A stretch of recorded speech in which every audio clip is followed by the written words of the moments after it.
உன்மடியில் நான் உறங்க கண்ணீரண்டும் தான் மயங்க என்ன தவம் செய்தேனோ என்னவென்று சொல்வேனோ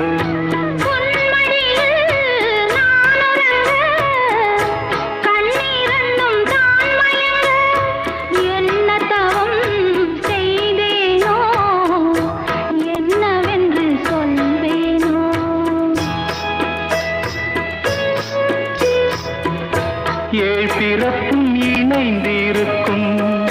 சொந்தம் இந்த சொந்தமம்மா வாழ்விருக்கும் நாள் வரைக்கும் தஞ்சமுந்தன் நெஞ்சமம்மா